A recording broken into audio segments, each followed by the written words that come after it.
అందరికీ నమస్కారం. ఈరోజు మీ అందరికీ నేను వినిపించబోయే కథ నీకోసం. రచయిత శివల జగన్నాథరావు గారు. ఇక కథలోకి వెళితే, నువ్వు ఇటు రా కుముదా, వస్తావా రావా గట్టిగా అరచినట్టే అన్నది మృణాలిని. ఆవిడ కళ్ళు ఎర్రగా అయినాయి, ముఖమంతా జేవురించింది.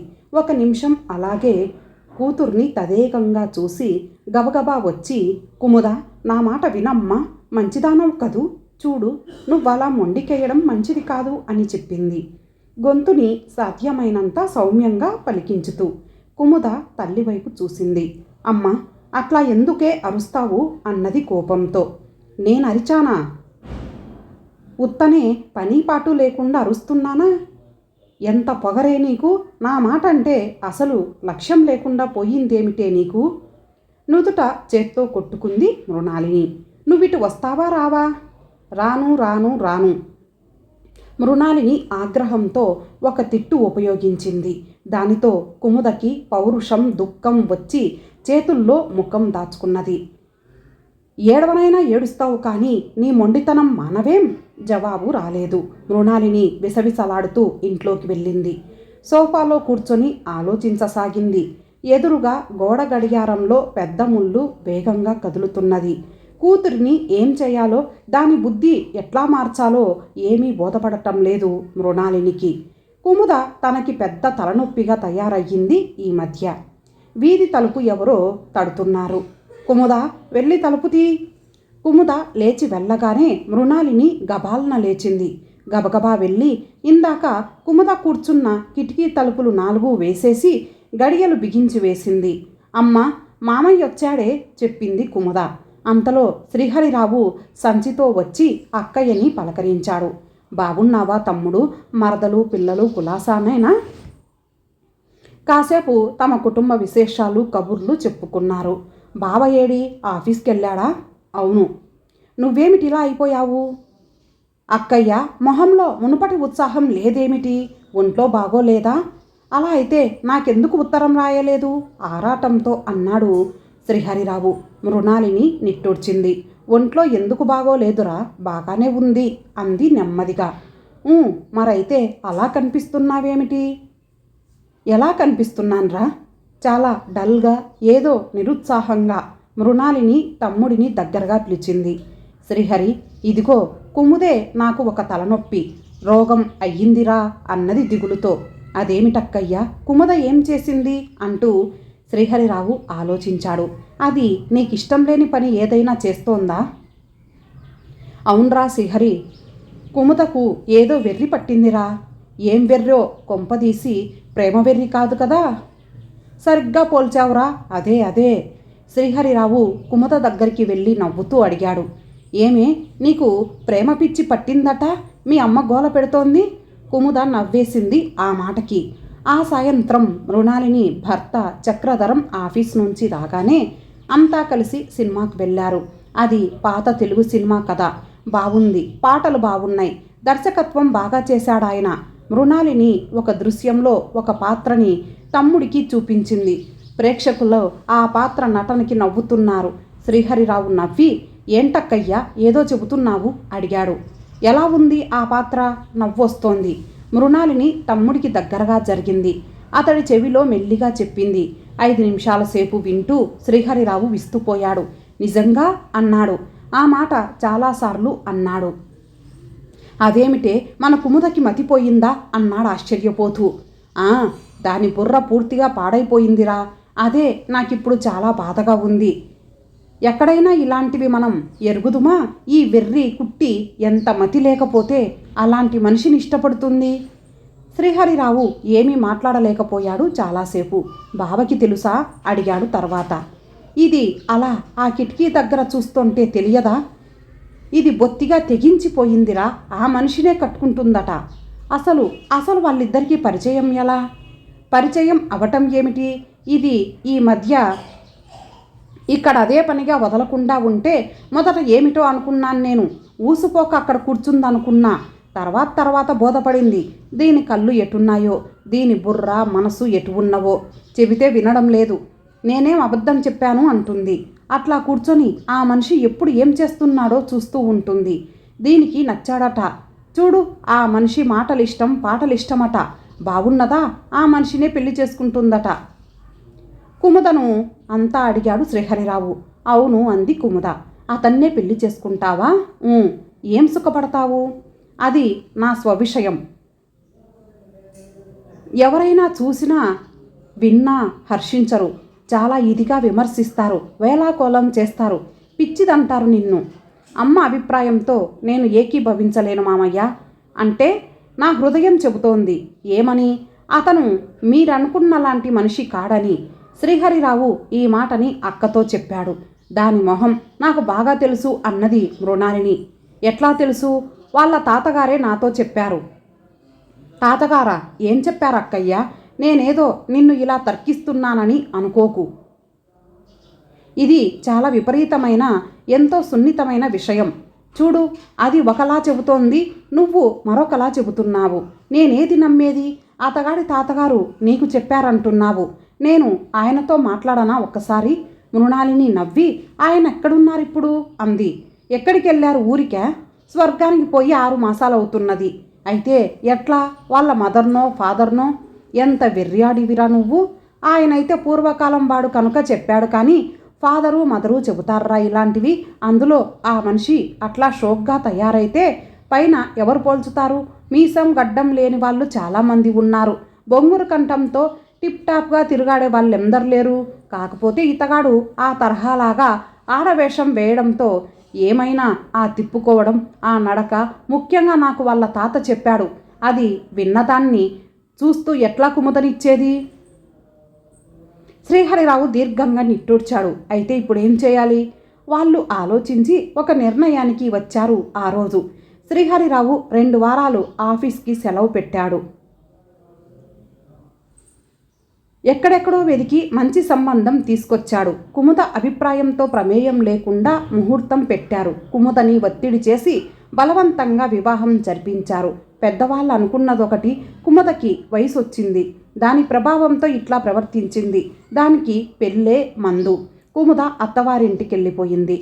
2-3 మాసాలు గడిచిపోయాయి. ఆ రోజు కుముద నుంచి ఒక ఉత్తరం వచ్చింది మృణాలినికి. అమ్మ, మీరిద్దరూ క్షేమంగా ఉన్నారని తలుస్తాను. ఇక్కడంతా క్షేమం. మా ఇంటిలో అందరూ చాలా సరదాగా ఉంటారు. మా అత్తగారికి సినిమాలంటే చాలా ఇష్టం. 3 వంతులు ఆవిడ, నేను అన్ని సినిమాలకి వెళ్తుంటాం. ఆయన బొమ్మలు ఎంత బాగా వేస్తారనుకున్నావు?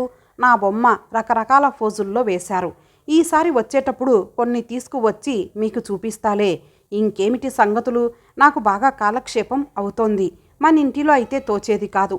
ఇప్పటికుంటాను కుముద. మృణాలిని నవ్వుకుంది. ఆ ఉత్తరం భర్తకి చూపించింది మృణాలిని. అంతా చదివి, పోన్లే, అది సుఖంగా ఉండడమే మనకు కావలసింది అన్నాడు ఆయన. అవును, దాని సుఖం కోసమే నేను ఆ మాట చెప్పాను అంది మృణాలిని. ఏ మాట? అదే, కుముద అప్పుడు వెర్రెత్తిపోయినా ఆ కుర్రాడు. ఆ కుర్రాడికి ఏమైందంటావు? వాళ్ళ తాతగారు అతడి గురించి నాకేదో చెప్పారన్నాను కదండి. మగాడు కాదనా? అయితే అదంతా అబద్ధం. అవునండి, వాళ్ళ తాత నాకేం చెప్పలేదు. అయితే ఎందుకు అలా చేశావు? మరేం చెయ్యనండి. మన స్టేటస్ ఏమిటి? ఆ కుర్రాడి స్టేటస్ ఏంటి? బొత్తిగా దినదిన గండం 100 ఆయుష్గా ఉన్నారు వాళ్ళు. గట్టిగా ఓ ఆస్తైనా లేదాయే వాళ్ళకి. అతడేదో చిన్న పని చేసుకుంటే ఆ దరిద్రంతో కుముద ఏం సుఖపడుతుందండి చెప్పండి? మృణాలిని కుముద రాసిన ఉత్తరం తన గుండెల మీద ఉంచుకొని తృప్తిగా నిద్రపోయింది ఆ రాత్రి. నీకోసమే అలా పలికానే, నీకోసమే అనుకుంది ఆవిడ తనలో. ఇంతటితో ఈ కథ సమాప్తం. మరొక మంచి కథతో కలుద్దాం. అంతవరకు సెలవు. నమస్తే. అందరికీ నమస్కారం. ఇప్పుడు మరొక చిన్న కథ విందాము. కథ పేరు పునర్జన్మ. రచయిత మంగళపల్లి రవీంద్ర కుమార్ గారు. ఇక కథలోకి వెళితే, ఇది కళా నిజమా అని ఆశ్చర్యపడ్డాడు. మధు కళ్ళ ముందు కనపడుతున్న దృశ్యం చూస్తూ తన కళ్ళను తానే నమ్మలేకపోతున్నాడు. కళ్ళు నలుపుకొని మరీ చూశాడు. ఖచ్చితంగా ఇది కళ్ళ కట్టినట్లు కనపడుతున్న వాస్తవమే. ఇంతకీ ఆ దృశ్యంలో కనిపిస్తున్నది ఎవరో కాదు, మధు భార్య సుజిత. అత్తగారి పాదాలు ఒత్తుతూ కనిపించింది. అత్తగారు విశ్రాంతి తీసుకుంటున్నారు. అరే, ఏమిటి ఆశ్చర్యం! అత్తంటే విసుక్కునే సుజిత ఇలా పరిచర్యలు చేస్తోంది. అఫ్కోర్స్ తన తల్లి అందరు తల్లుల్లాంటిది కాదు. అందరు తల్లులు బిడ్డలకు ఒకసారి జన్మనిస్తే ఈ తల్లి తనకు రెండోసారి ప్రాణం పోసింది అని అనుకుంటున్న మధు మనస్సు గతంలోకి జారుకుంది నెమ్మదిగా. మధుసూదన్ రావుకు చిన్నప్పుడే తండ్రి పోయాడు. తల్లి పార్వతమ్మే మధుకు సర్వస్వమై కష్టపడి కొడుకుని పెంచి చదువు చెప్పించింది. డిగ్రీ చేతికొచ్చిన ఏడాదిలోపే మధుకు ఓ బ్యాంకులో ఉద్యోగం వచ్చింది. మధుకు ఉద్యోగం రావడంతో తల్లి పార్వతమ్మ కష్టాలు గట్టెక్కాయి. ఇప్పుడు కొడుక్కు ఓ మంచి అమ్మాయిని చూసి పెళ్లి చేస్తే తన బాధ్యత కూడా పూర్తవుతుంది అనుకుంది పార్వతమ్మ. అదే మాట 2-3 సార్లు మధుతో అంటే ఓ స్మైల్ ఇచ్చి అక్కడి నుంచి వెళ్ళిపోయేవాడు. ఇలా 2-3 ఏళ్ళు కాలం గడిపేశాడు. ఒకరోజు మధు వాళ్ళ బ్యాంకులో ఒక అమ్మాయి జాయిన్ అయింది. పేరు సుజిత. సన్నగా నాజుగ్గా ఉండే సుజిత కొద్దిగా కోపిష్టి, మరికొద్దిగా గర్వం, ఇంకొద్దిగా పట్టుదల కలది. అనతి కాలంలోనే మధు సుజితలు మంచి స్నేహితులయ్యారు. కొంతకాలం అయ్యేసరికి ప్రేమికులయ్యారు. మరికొంతకాలం అయ్యేసరికి దంపతులయ్యారు. మధు వివాహం పార్వతమ్మకు చాలా సంతోషం కలిగించింది. కోడలు కాపురానికొచ్చిన మొదటి రోజే ఇంటి బాధ్యతతో పాటు కొడుకు బాధ్యతను కూడా అప్పగించింది. ఓ నెల రోజులు గడిచాయి. ఒకరోజు సుజిత ఇలా సనగటం మొదలుపెట్టింది. ఏమిటండి, ఇద్దరం సంపాదిస్తూ కూడా ఈ పెంకుటింట్లో, అందులోనూ పాత కొంపలో ఉండవలసిన అవసరం ఏమిటండి? ఏదైనా మంచి ఇల్లు అద్దెకు తీసుకుందామండి అంది సుజిత. సుజిత, ఇది మన సొంత ఇల్లు. ఇది పాత ఇల్లు కావచ్చు. నేను పుట్టింది ఈ ఇంట్లోనే. ఈ ఇల్లు పెంకుటిల్లయితేనేం? ముందు భాగంలో ఒకవైపు వేప చెట్టు, మరోవైపు బాదం చెట్టు, పెరట్లో 2 కొబ్బరి చెట్లు, 3 అరటి చెట్లు, ఎప్పుడూ చల్లటి గాలినిస్తూ చిన్న పర్ణశాలలో ఉన్నామన్న అనుభూతినిస్తాయి. పైగా ఈ ఇల్లంటే మా అమ్మకు చాలా ఇష్టం. ఆవిడ మరే ఇంట్లోనూ ఉండలేదు తెలుసా అన్నాడు మధు సమాధానపరుద్దామన్న ధోరణిలో. ఆవిడను ఎవరు రమ్మన్నారు? ఆవిడ రాకూడదనే నే కోరుకునేది. ఆ ముసల్దాన్ని ఇక్కడే ఉండమనండి, కావలిస్తే నెలకింత ఇద్దాం అంది సుజిత మూతి 30 వంకర్లు తిప్పుతూ. మధు మనస్సు చివుక్కుమంది. ఏమిటి సుజీ నువ్వనేది? చిన్నతనంలోనే తండ్రి పోతే తల్లి తండ్రి సర్వం తానై నన్ను పెంచి ఇంతవాణ్ణి చేసింది. ఎన్ని కష్టాలు పడ్డదో, ఎన్ని రోజులు పస్తున్నదో నీకేం తెలుసు? నన్ను చూడకుండా ఆవిడ ఉండలేదు. ఆవిడని వదిలి నేను నీతో వేరే ఇంటికి రాను అని ఖరాఖండీగా చెప్పాడు మధు పళ్ళు పటపటలాడిస్తూ. అంతే, సుజిత మూతి ముడుచుకొని చెరచెరా లోపలికి వెళ్ళిపోయింది. ఏమిటిది? ప్రతి ఇంట్లోనూ అత్త ఆరళ్లకు కోడలు తట్టుకోలేదు. కానీ ఈ ఇంట్లో కోడలే అత్త మీద ధ్వజమెత్తుతోంది. కారణం తన తల్లి మంచితనం, తనిచ్చిన అలుసు అనుకున్నాడు మధు మనస్సులో. రోజులు స్తబ్దతగా దొర్లిపోతున్నాయి. సుజిత తన మొండి పట్టుదల వదల్లేదు. ఒకసారి పార్వతమ్మకి వినపడేలా ఆ ప్రస్తావన తీసుకువచ్చింది మధు దగ్గర. మధు చెడామడా తిట్టి ఇంట్లోంచి బయటికెళ్ళిపోయాడు. రాత్రి లేటుగా ఇంటికొచ్చాడు. పార్వతమ్మ తలుపు తీసింది. అన్నం వడ్డిస్తూ అసలు విషయం అడిగింది. నీ కోడలు సొంత ఇల్లు వదిలి అద్దె ఇంట్లో కాపురం పెడదామంటోందమ్మా అన్నాడు మధు.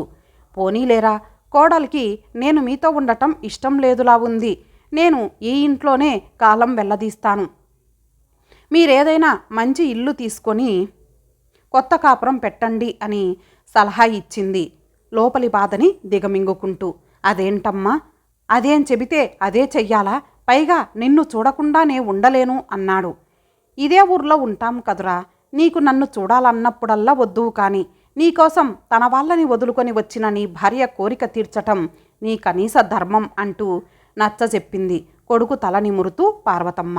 నెల రోజుల్లో ఓ మంచి ఇల్లు ఆఫీస్కు దగ్గరగా తీసుకొని కాపురం పెట్టాడు మధు. సుజితకు తన మాట నెగ్గినందుకు పట్టరాని సంతోషం వేసింది. 2 ఏళ్ళు ఇట్లే గడిచిపోయాయి.